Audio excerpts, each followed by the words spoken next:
በሸዋ ቀጠና በ101ኛ የአየር ወለድ ኮማንዶ ክፍለ ጦር ላይ በተፈጸመ ደፈጣ ጥቃት በርካቶች ሙትና ቁስለኛ መደረጋቸው ታወቀም።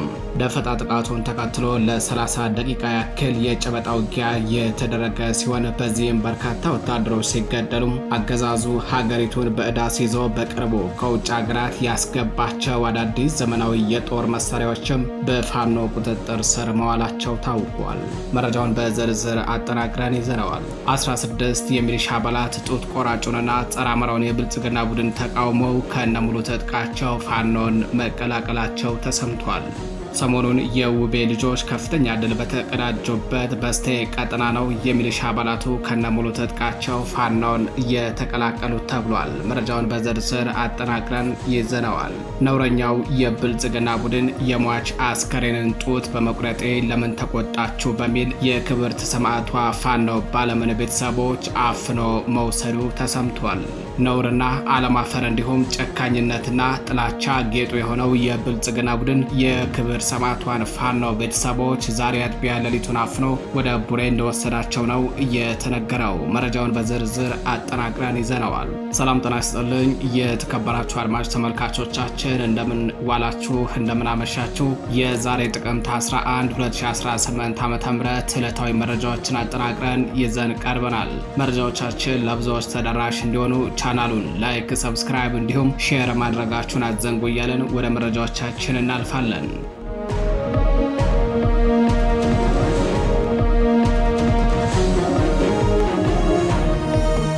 ቀዳሚ ወዳደረግነው መረጃችን አለፍን።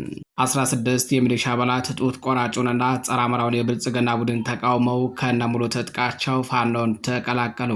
ሰሞኑን የውቤ ልጆች ከፍተኛ ድል በተቀዳጁበት በስቴ ቀጠና ነው የሚሊሻ አባላቱ ከነሙሉ ትጥቃቸው ፋኖን የተቀላቀሉት። በአማራ ፋኖ ብሔራዊ ኃይል ሰሜን አማራ ቀጠና በላይ ዘለቀ እዝ ሜጀር ጀነራል ውባንታ ባታ አንደኛ ኮር ስር የሚገኙት የጉና ክፍለ ጦር አናብስቱ ጥቅምት 9 2018 ዓ.ም ከንጋት ጀምሮ በስቴ መካነ ኢየሱስ ቀጠና ሰፍሮ በነበሩ የጡት ቆራጩ ብልጽግና ቡድን ተላላኪ ወታደሮች ላይ ከባድ እርምጃ በመውሰድ በጥላት ላይ ከፍተኛ የሆነ ሰብአዊና ቁሳዊ ኪሳራ ማድረሳቸውን መረብ ሚዲያ መዘገቡ አይዘነጋም። በዚህ ውጊያ የወረዳ ፖሊስ አዛዥ የሆነውን ኢንስፔክተርን ጨምሮ በርካታ የወረዳው ተላላኪ የሚሊሻና የአድማ ብተና አባላት እንዲሁም የሰሜን ምዕራብ እዝና የምስራቅ እዝ ወታደሮች ሲገደሉ በርካታዎች ደግሞ ቆስለው ወደ ደብረ ታቦር ሆስፒታል መወሰዳቸው ተነግረዋል። በውጊያው ሙትና ቁስለኛ ከመሆን ከተረፈው የወረዳው ሚሊሻ ኃይል መካከል በቁጥር 16 አባላት አገዛዙ የአማራን ሕዝብ እርስ በርሱ ለማጫረስ እየሄደበት ያለው የሴራ መንገድ ገብቷቸው ከነሙሉ ትጥቃቸው ፋኖን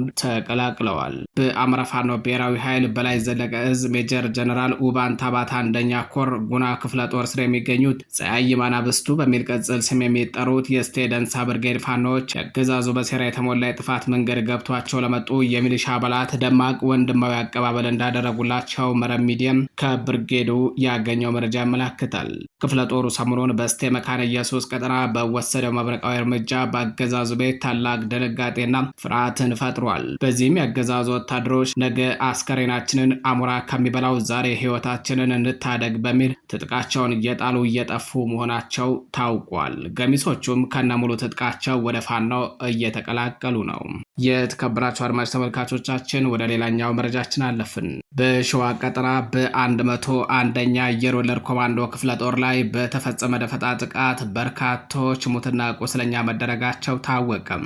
ደፈጣ ጥቃቱን ተከትሎ ለ30 ደቂቃ ያክል የጨበጣ ውጊያ የተደረገ ሲሆን በዚህም በርካታ ወታደሮች ሲገደሉ አገዛዙ ሀገሪቱን በዳስ ይዞ በቅርቡ ከውጭ ሀገራት ያስገባቸው አዳዲስ ዘመናዊ የጦር መሳሪያዎችም በፋኖ መማረካቸው ታውቋል።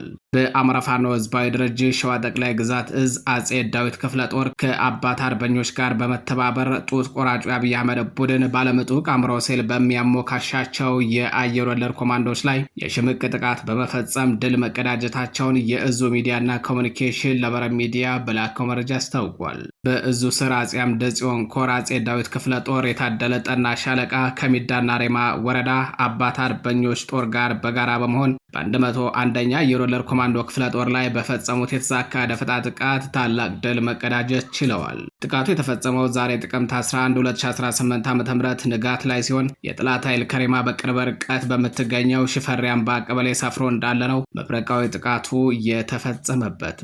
ደፈጣ ጥቃቱን ተከትሎ ለ30 ደቂቃ ያክል የጨበጣ ውጊያ የተደረገ ሲሆን በዚህም በርካታ ወታደሮች ሲገደሉ አገዛዙ ሀገሪቱን በዳስ ይዞ በቅርቡ ከውጭ ሀገራት ያስገባቸው አዳዲስ ዘመናዊ የጦር መሳሪያዎችም በፋኖ መማረካቸው ታውቋል። ወደ ሌላኛው መረጃችን አለፍን። ነውረኛው ነውር ጌጡ የብልጽግና ቡድን የሟች አስከሬንን ጡት በመቁረጤ ለምን ተቆጣችሁኝ በሚል የክብርት ሰማዕቷን ፋኖ ባለመን ቤተሰቦች አፍኖ መዋሉ ታውቋል። በአማራ ፋኖ ብሔራዊ ኃይል ምዕራብ አማራ ቀጠና አጼ ቴዎድሮስ እዝ ራስ ብትወደድ መንገሻ ቲከም ክፍለ ጦር አረንዛው ዳሞት ብርጌድ አባልና የኮማንዶ ተመራቂ የሆነችው ፋኖ ባለሟሴ ጥቅምት 2 2018 ዓ.ም ዕለተ እሁድ በተካሄደ ውጊያ ቆስላ በጥላት እጅ የወደቀች ሲሆን የጥላት ኃይልም በእጁ የወደቀችውን ፋኖ ባለምን በአሰቃቂ ሁኔታ በጩቤ ሰውነት አካሏን ደጋግሞ በመውጋት ገድሎ ጥሏት መሸሹን በወቅቱ መረብ ሚዲያ መዘገቡ አይዘነጋም። የክብር ሰማዕቷ ስርዓተ ቀብር ከ2 ቀናት በፊት የተካሄደ ሲሆን ነውረኛውና ነውር ጌጡ የብልጽግና ቡድን ዛሬ ጥቅምት 11 2018 ዓ.ም አጥቢያ ሌሊቱን የሰማዕቷን ቤተሰቦች አፍኖ መውሰዱ ታውቋል። የሰማዕቷ ቤተሰቦች ከሚኖሩበት በምዕራብ ጎጃም ዞን አርቢሲ መንፈሳዊት ተብላ ከምትጠራው ቀበሌ ዛሬ አጥቢያ ሌሊቱን በአገዛዙ ወታደሮች ታፍነው ወደ ቡሬ ከተማ ተወስደው ውለዋል። አገዛዙ ዛሬ አፍኗቸው ያሉ የሰማዕቷን ቤተሰቦች ከመሸ ለቋቸዋል። የሰማዕቷ ቤተሰቦች በምን ምክንያት እንደተለቀቁና ምን እንደተባሉ በቀጣይ መረጃውን አጣርተን ይዘን የምንቀርብ ይሆናል።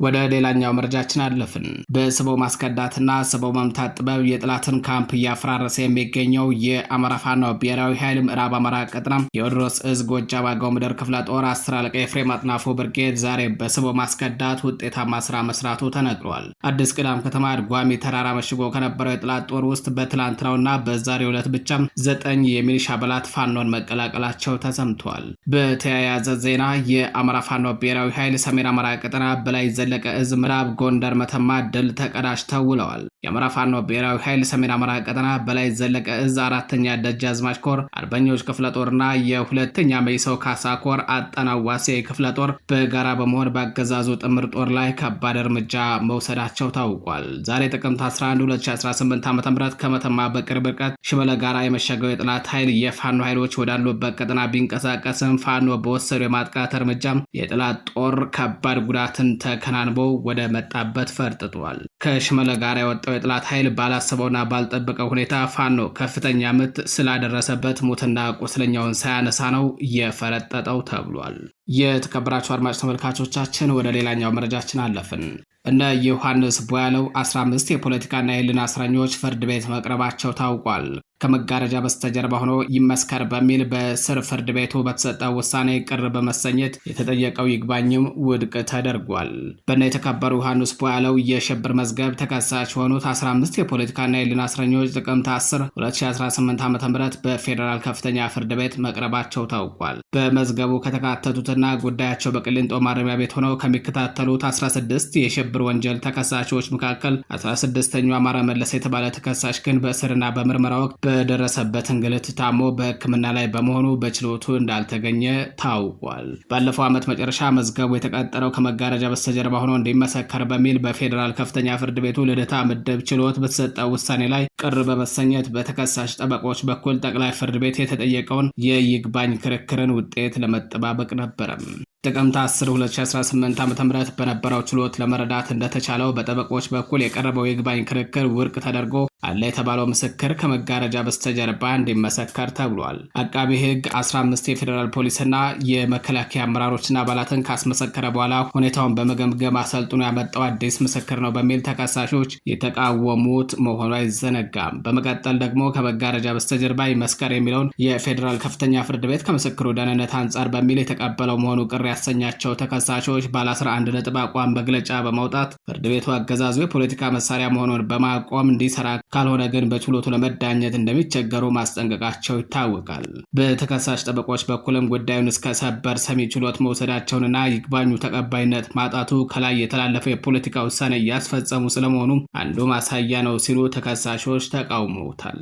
በመጨረሻም ፍርድ ቤቱ የጠቅላይ ፍርድ ቤቱ ይግባኝ ውሳኔ ደብዳቤ እንዲደርሰው እንዲሁም ጠበቆችና ተከሳሾች በቅሊንጦ ማረሚያ ቤት ኃላፊ በምክትል ኮሚሽነር ጣሰውና በዋናነት በግቢ ጥበቃ ደህንነት ኃላፊ በዋና ኢንስፔክተር ድሪባ ሰንበቶ ላይ ከሕክምና ከፍተሻና ከሌሎች የሰብአዊ መብት ጥሰቶች ጀምሮ ላነሷቸው በርካታ ቅሬታዎች ሁለቱ ኃላፊዎች ቀርበው የሚሰጡትን ምላሽ ለመስማት በሚል ለጥቅምት 18 2018 ዓ.ም ተለዋጭ ቀጠሮ ሰጥቷል።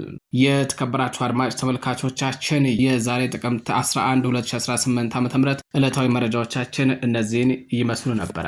ከቀሪ የጣቢያችን ዝግጅቶች ጋር ቸር ቆዩ እያልን መረጃዎቻችን ለብዙዎች ተደራሽ እንዲሆኑ ቻናሉን ላይክ፣ ሰብስክራይብ እንዲሁም ሼር ማድረጋችሁን አትዘንጉም። ቸር ቆዩ።